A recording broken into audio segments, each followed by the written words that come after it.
Here we have a Miller CP-252TS power source welding unit.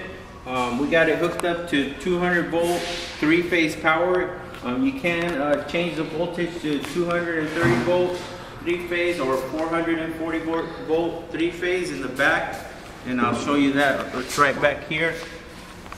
So all you have to do is switch as the diagram indicates, and you can get all the different voltages.